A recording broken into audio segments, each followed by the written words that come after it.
watching Primetime. I'm Tamanna Inamdar. Let's take a look at the top headlines this evening. The countdown is over. It's about to be whistle time in Russia in a few minutes. The host country takes on Saudi Arabia as FIFA World Cup 2018 kicks off. The United Nations demands an international inquiry into human rights violations in both Kashmir and Pakistan-occupied Kashmir, asks India to repeal the Armed Forces Special Powers Act. India calls the report fallacious and motivated. Sensex Nifty hold a 3-day winning streak on weak global cues. The rupee weakens against the dollar as WPI inflation rises to a 14-month high in May. Amazon looks to integrate Indian startup Tone Tag to replace cash with contactless payments to boost its payment processing service Amazon Pay for offline transactions in India. And the battle to acquire 21st Century Fox Entertainment gets more competitive. Comcast $65 billion for Fox tops Disney's bid. Well, the wait is over. FIFA World Cup 2018 will begin in moments from now. From established stars to promising youngsters, this is the tournament to make a mark. In fact, the sport is so competitive that some of the top players could not find a spot in their squad. Here's a comparison of top players who didn't make the cut with the ones who made it to Russia. The FIFA World Cup is an opportunity for top footballers to showcase their talent on the global stage. But not everyone makes the cut. With data from transfermarket.com, we've put together two teams consisting of the most valuable players. First, comprising of the 11 who've made it to Russia, and the second, consisting of the 11 who missed the bus. Let's start with the playing 11. Spain's number one David De Gea is the most expensive shot stopper at $82 million. Frenchman Raphael Varane is paired with Senegal's Koulibaly in central defense. Spain's Jordi Alba is at left back with a valuation of $70 million, while German youngster Joshua Kimmich is on the right. Next up is Argentina captain Lionel Messi, occupying the right half of the field with a valuation of $212 million. England's Dele Alli and Belgium's Kevin De Bruyne man the central midfield. Brazil's Neymar finds his spot on the left side of a four-man midfield with a valuation similar to Messi's at $212 million. Up front, England captain Harry Kane with a valuation of $177 million is kept company by Argentina's Paulo Dybala, who's valued at $130 million. Now let's get to the most valuable players who haven't been selected to represent their countries in Russia. Keeper Bernard Leno finds no place in the star-studded German squad. Laporte fails to make it to either the Spanish or French squads and is joined by Spain's Inigo Martinez in central defense. On the flanks, you've got another Spaniard, Sergi Roberto on the right, and Brazilian left-back Alex Sandro, whose injury troubles cost him a place in this year's tournament. But it's the midfield where things get interesting.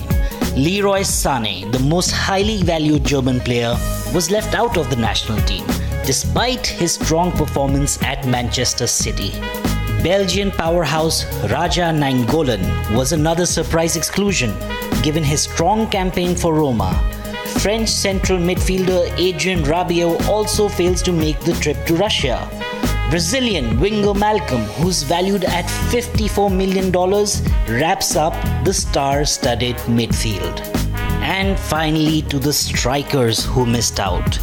Italy's Mauro Icardi, valued at $114 million, and Spain's Alvaro Morata with a $78 million tag.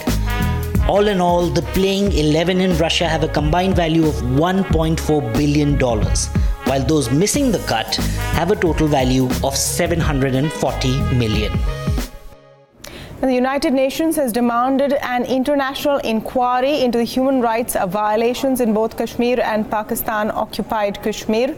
In its first-of-its-kind report, the UN has sought the repealing of the Armed Forces Special Powers Act, also known as AFSPA, urgently. The report also asked Pakistan to end its misuse of anti-terror laws to persecute peaceful activists.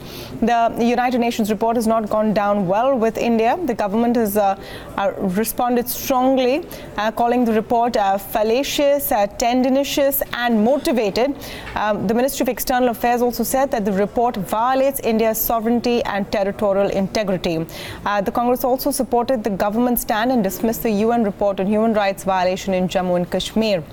This report also comes on a day when there's other big news from Kashmir. News agency PTI reporting just now that veteran journalist and editor of Rising Kashmir, Shujat Bukhari, has been shot dead by unidentified gunmen in press colony in Srinagar city just a little while ago. Issue ends with the 1994 resolution, which was unanimously passed by the Parliament of India and which was endorsed by all the political parties across the spectrum, regardless of their ideologies, regardless of their political beliefs, wherein it was endorsed that if at all there is any outstanding issue between India and Pakistan as far as Jammu and Kashmir is concerned, it is only that how to retrieve the part of Jammu and Kashmir which continues to remain under illegal occupation of Pakistan even after so many years. Extremely biased, it's very one-sided, it is highly prejudiced, and I think it's highly objectionable what comments have been made, what speculations have been made, what insinuations have been made. I think it's highly objectionable, and I'm extremely happy to note that the Government of India has completely rubbished it and rejected it out of hand. Well, we're speaking now to Mr. M.M. Ansari. He's a former interlocutor on Jammu and Kashmir, an expert on the region. Mr. Ansari, thank you for speaking with us here at Bloomberg Quint. I'm sure you've gone through the report that the United Nations has put out. Let's start with how significant is the fact that they've put out a report like this and the message that they're sending across.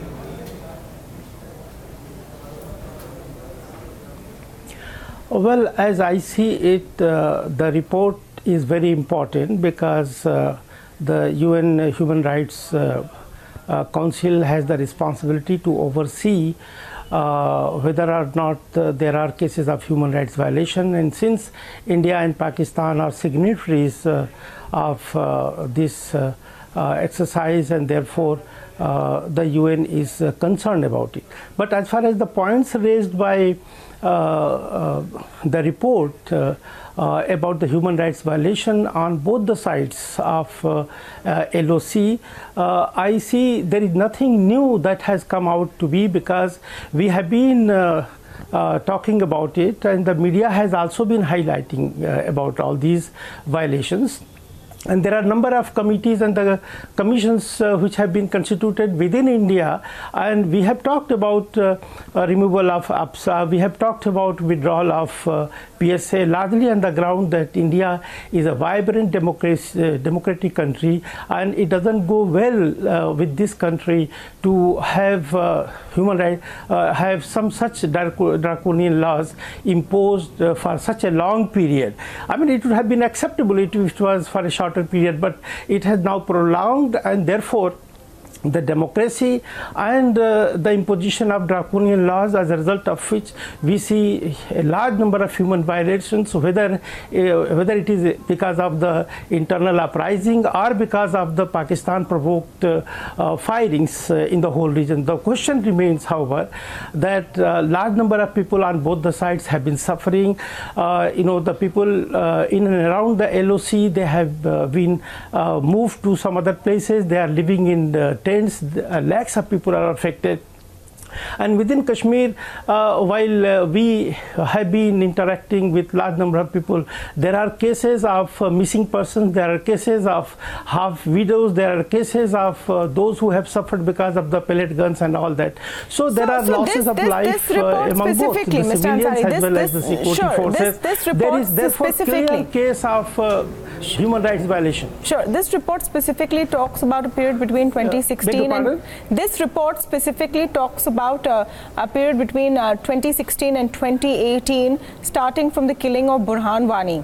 Where, as per this report, a lot of things changed. Important also to note that in the report, it is mentioned clearly that since the agency or the committee from the United Nations was not allowed to come into Kashmir, they have based this report on second-hand information, publicly available information, etc. The point is that this report focuses on 2016 to 2018 in the last 2 years. What is your commentary on what we've seen in the last 2 years in a situation which has become more agitated? In fact, we have a report just from a few hours ago of a veteran Kashmiri journalist being shot dead by unidentified assailants. Well, I feel very sorry about the case that you have mentioned just. Sujat Bukhari is my great friend, and I express my condolences to the family and the entire friends. But when you are talking about the human rights violation in the aftermath of elimination of Burhan Wani in 2016, thereafter there has been use of the pellet guns, which has not only taken lives of several people, but at the same time it has blinded large number of people. And we have been talking about it, and even the Indian government and the Indian intelligence have also been very critical about it. So what we see is that there are clear cases of human rights violations for various reasons, whether it is internal misgovernance of the BJP and the PDP government, or whether it is because of the youth uprising, or because of the Pakistan-sponsored terrorism. So there are so many factors that are responsible. The fact remains, however, that there are misuse of APSA and the PSA, which I call it the draconian laws, and about which number of committees, number of experts have also recommended that these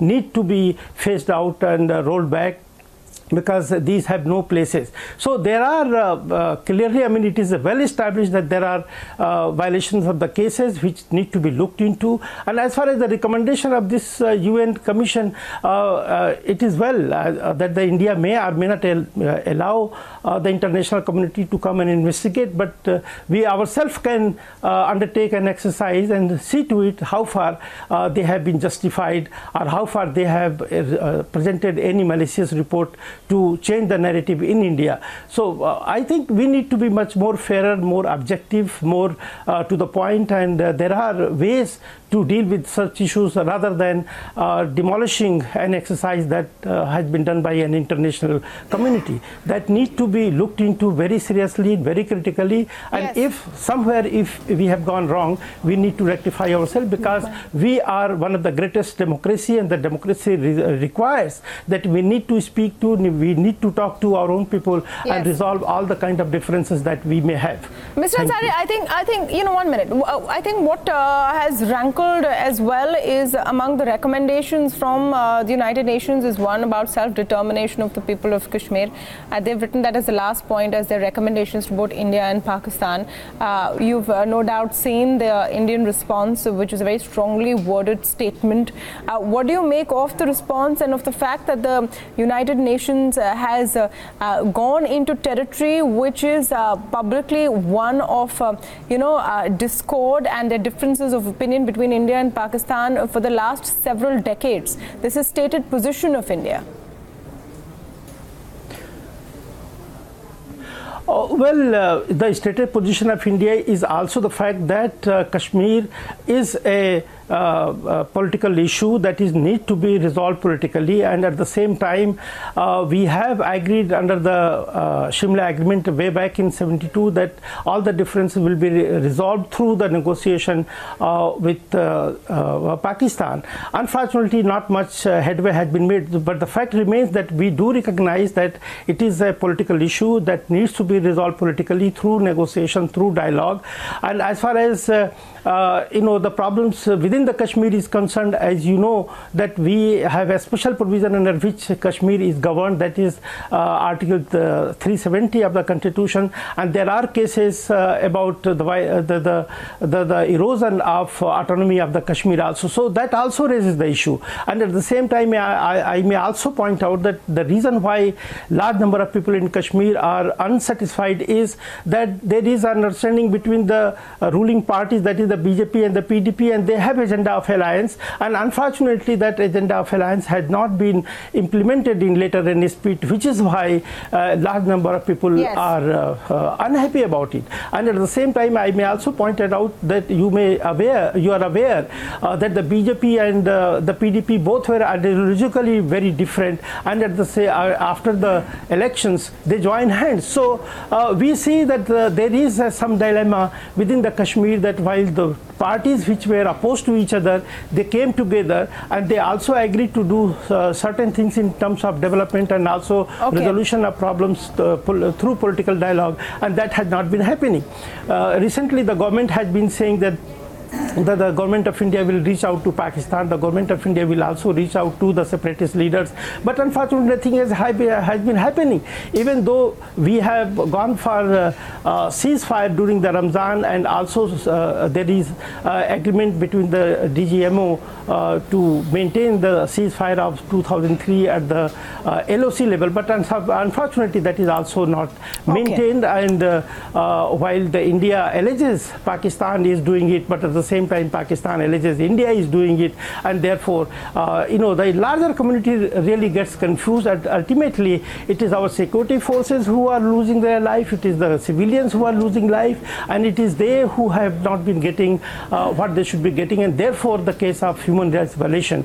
It also largely arises in the last few months because of skirmishes at the LOC and the international border. That's right. Large number of people had to be evacuated from the villages and they are settled elsewhere. Is it not a human rights violation? All right. Can we say that it is not a violation? A lot of points covered by the United Nations in its report, including shutting off of communication services, internet, etc. But of course, the latest news coming out of Kashmir is also disturbing, very disturbing. That of a senior journalist and editor of Rising Kashmir, Shujat Bukhari, being shot down. Thank you so much. I'm extremely saddened to know about Shujat Bukhari. No, absolutely. Thank you so much, Mr. Ansari, for speaking with us here. Now, the standoff between the Aam Aadmi Party and the Lieutenant Governor entered its fourth day today. Chief Minister Arvind Kejriwal and three of his ministers continue their sit-in at the Lieutenant Governor's residence as they press for their demands. Kejriwal launched a fresh attack on the LG, saying he had no time to meet protesting ministers. Two ministers from Kejriwal's cabinet are also on a hunger strike as a mark of protest against the LG. The Aam Aadmi Party claims that the LG and the Modi government aren't allowing the state government to function and have orchestrated the protest of IAS officers. Also important to note here is that the IAS Officers Association claims that there is no strike and no work has been affected. Delhi के अंदर IAS अधिकारियों की हड़ताल हो या फिर आज जो सचिवालय के अंदर अराजकता चल रही है, इसके लिए कोई और नहीं बल्कि नरेंद्र मोदी जी और भारतीय जनता पार्टी सीधे तौर पर जिम्मेदार है। बड़ी बात करने वाले अरविंद केजरीवाल जी पूरी तरह से असफल हो गए। अपनी असफलता को छुपाने के लिए उन्होंने धरने का सहारा लिया है। वो चाहते हैं लोगों का ध्यान बट जाए, ध्यान बांटना चाहते हैं। जनता जवाब मांग रही है, जवाब नहीं है तो एलजी साहब के घर में जाकर बैठ गए। केजरीवाल जी को जो भी कहना है आप सामने आकर कहें, और जो बीजेपी के एमपीज़ हैं, एमएलएज़ हैं, जो भी एमएलएज़ जो हैं उनको भी सामने आके बात करनी चाहिए।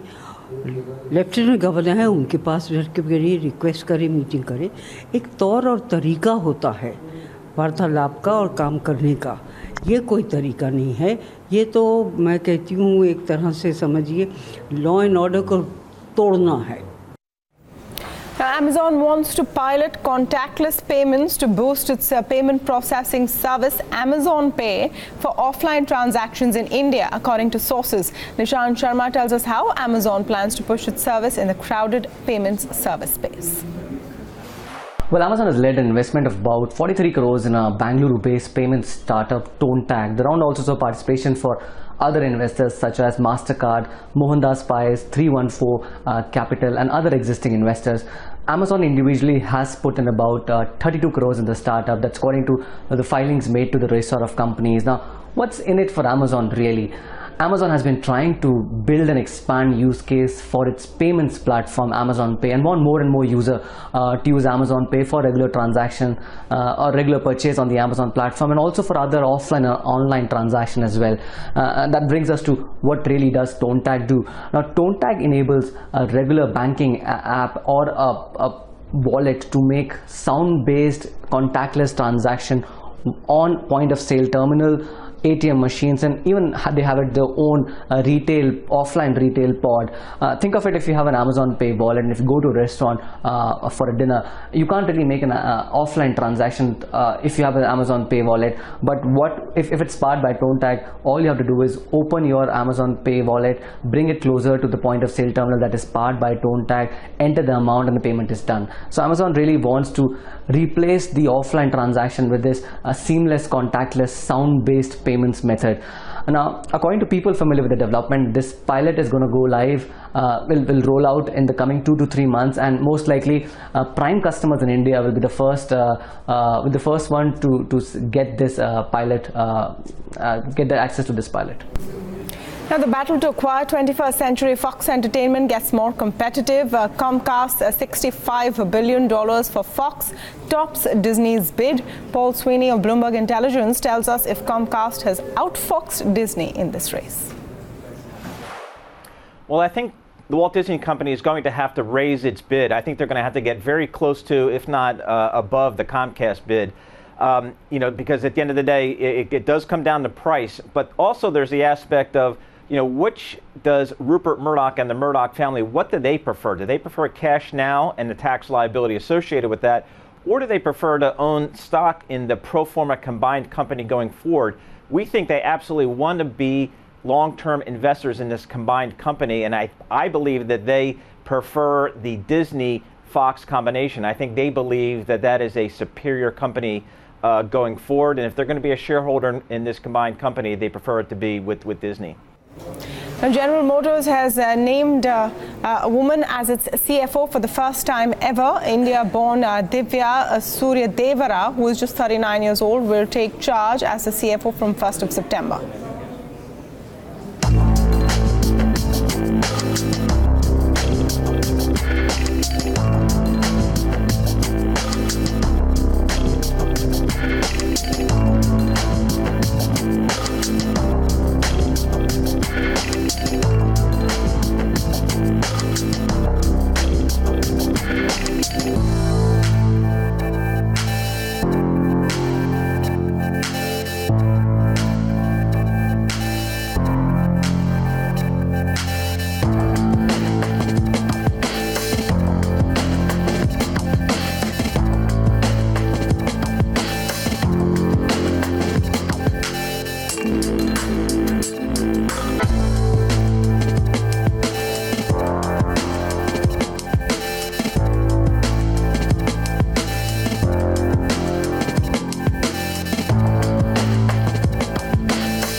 The European Central Bank will halt its bond buying program by the end of this year. This landmark decision sets the euro area up from an exit from years of massive monetary support. The euro and bond yields dropped after the ECB said it will phase out the stimulus tool with 15 billion euros of purchases in the last 3 months of the year. It also pledged to keep interest rates unchanged at current record lows, at least through the summer of 2019. As regards non-standard monetary policy measures, we will continue to make net purchases under the APP at the current monthly pace of 30 billion euro until the end of September 2018.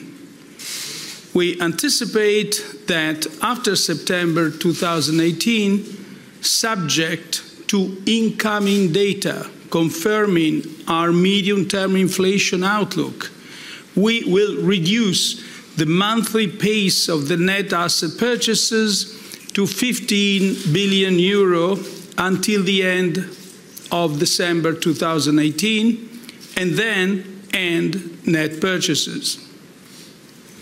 Second, we intend to maintain our policy of reinvesting the principal payments from maturing securities purchased under the APP for an extended period of time after the end of our net asset purchases, and in any case as long as necessary to maintain favorable liquidity conditions and an ample degree of monetary accommodation. Third, we decided to keep the key ECB interest rates unchanged, and we expect them to remain at their present levels at least through the summer of 2019. 25 years ago today, India's homegrown software services firm Infosys listed on the bourses. Established by 7 engineers, Infosys was then just beginning to make a mark in the global technology landscape.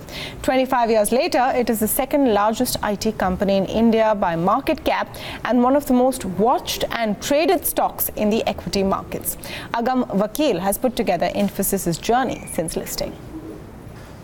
Back in the 90s, I'm sure there were very few conversations with respect to the Indian equity markets, and there wouldn't be a mention of Infosys because the staggering returns that the behemoth has given a lot of its investors. That said, I thought that I'd break the journey of Infosys through the leaders that it's been with. And right at the top, of course, we're going to have NRN, who's possibly and arguably the most successful leader for Infosys, based on at least on the few parameters that I'm tracking right now. Let's start off with the market capitalization. From around 280 crores of market cap when Infosys listed on the 14th of June back in 1993, it moved up to the market cap of as much as 25,000 crores. And along the way, somewhere along the way, we also saw Infosys hit the market cap of as much as 50,000 crores.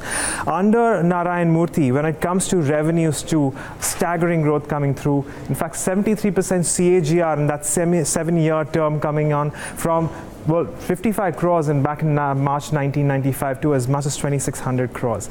And also operating margins were at its highest at around 29%. And it wasn't very different for Nandan Nilekani either, who was the next CEO at the helm. That's where you saw the market cap again grow another 4.5 times from around the mark around 25,000 crores to as much as well over 1 lakh crores. Of course, the next milestone in the market cap also at around 1 lakh crores. Coming through under Nandan Nilekani. Again, a very successful term when it comes to growth in terms of revenues, 40% CAGR, and we saw revenues move for the first time above the mark of 10,000 crores under his leadership. After Nandan Nilekani was when we started seeing some subdued moves coming through, though of course under Chris Gopalakrishnan we did see Infosys again move up to the market cap around 1,50,000. But when it comes to revenues, more subdued 19% CAGR under his term. And again, we did see a little bit of a fall when it comes to operating margins, still at around a healthy 25, 26, 27%. Now, this is where it gets interesting. Around then, if we can actually pull up the market capitalization of TCS as well as Infosys around the same level.